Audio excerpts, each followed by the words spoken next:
See the SD? I slay because I rep my city everywhere I go. Anybody ever been to the West Coast? No, but I'm on the way. All right. When Alexis asked me to come up and speak on the mic, I was kind of like, wow, I have so many stories. Because anybody that knows me knows I love to talk. And I'm always telling stories. So it was hard to choose from. But I'm going to stay light and fun. I think we cried enough this evening. Some great stories of ISlay before. I think we ran out of tissue. So, all right, here we go.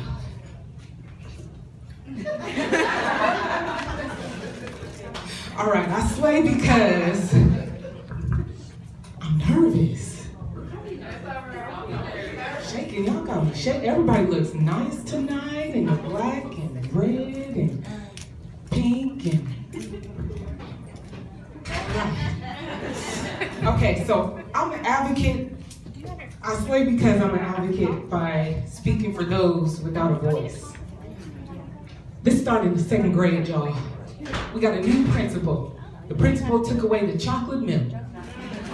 I went home, I told my dad, I was like, Daddy, the principal took away the chocolate milk. What can I do about it? He said, well, start a petition.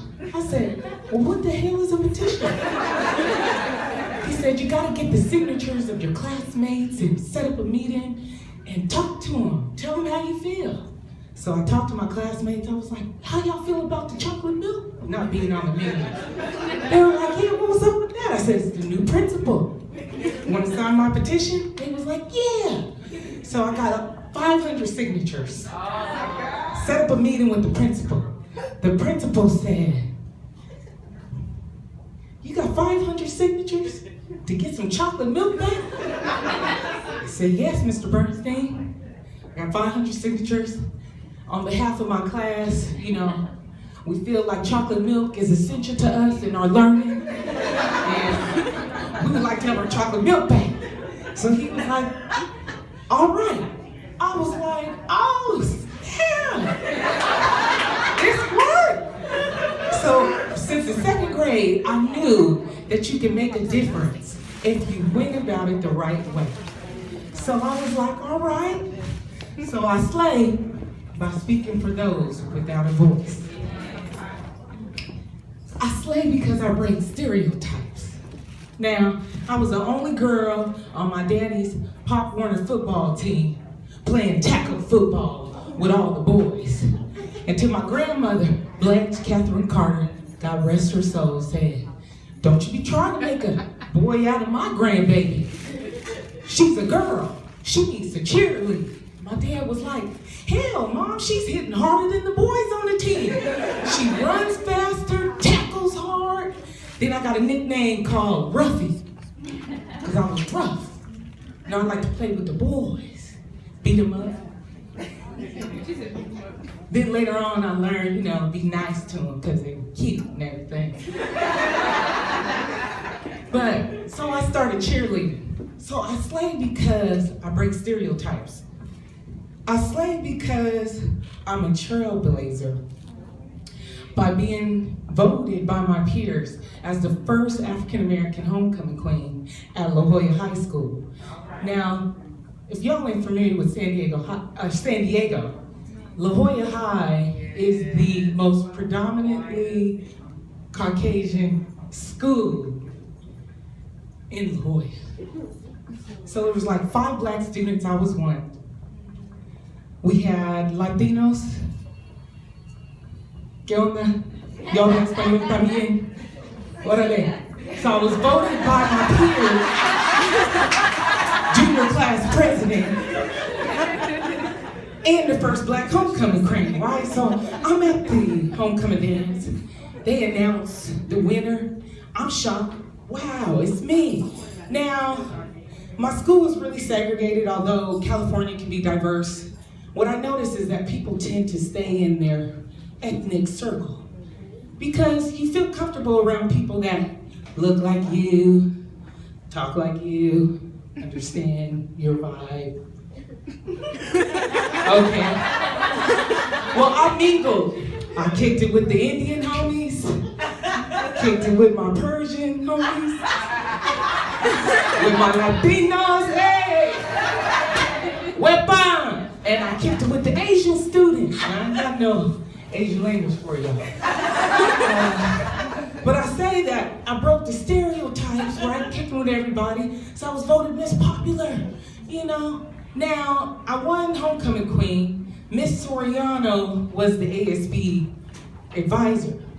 She said, Ruth, we don't have a crown for you or a sash.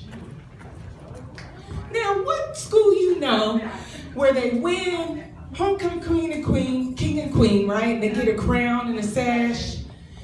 She said, I forgot it. She said, but you can wear it in class on Monday. Now, who the hell's gonna see me in class on Monday with the crown on? You missed the moment. But so I never got the crown and the sash. And sometimes, turn your phone off now, I'm on the mic. Whose phone is that? Answer, please. So anyway, needless to say, I never got the crown. I still think about writing. Just give me his phone.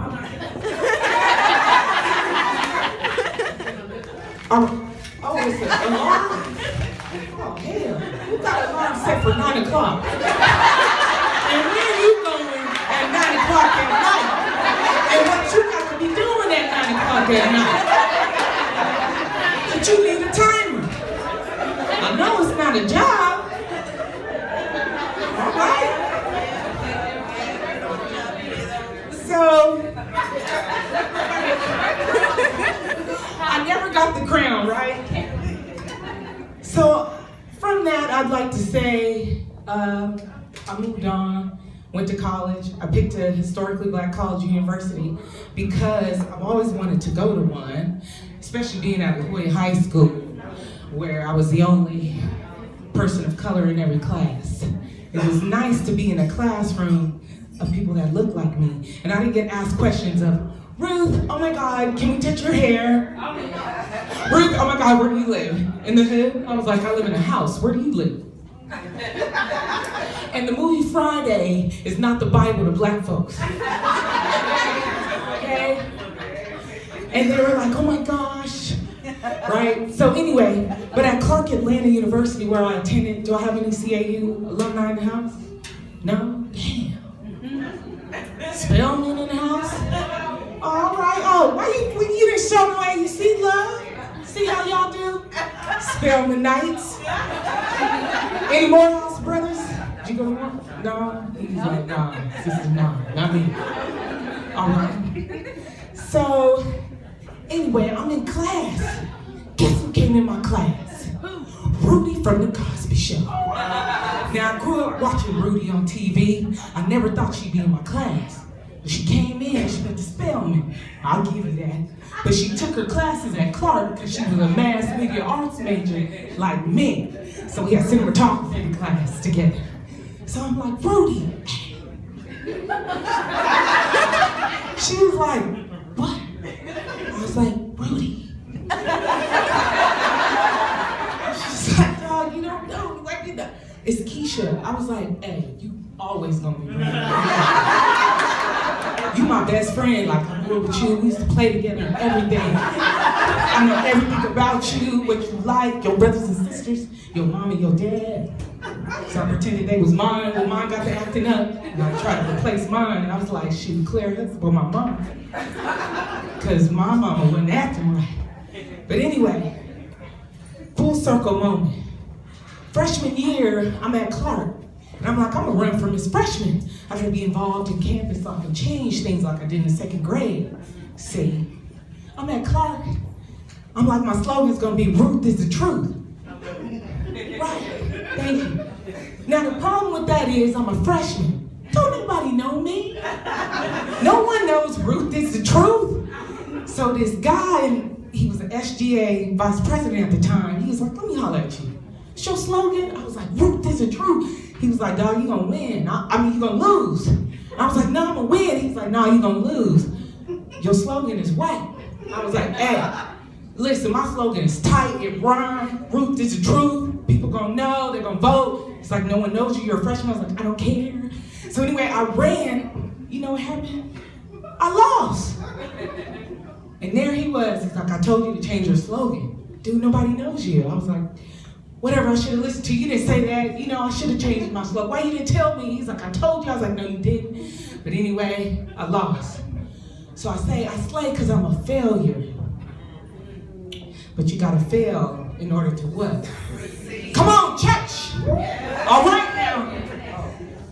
I slay because I'm a winner. Because I never gave up.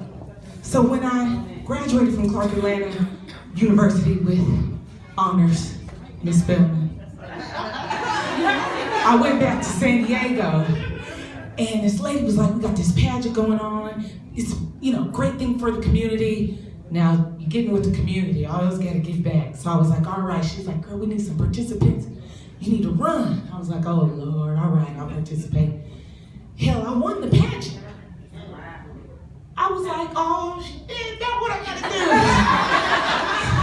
do. She was like, well, now you're Miss Metro San Diego. You gotta make appearances, you know, you gotta raise funds and awareness for different organizations, that type of thing. I was like, all right, that's cool.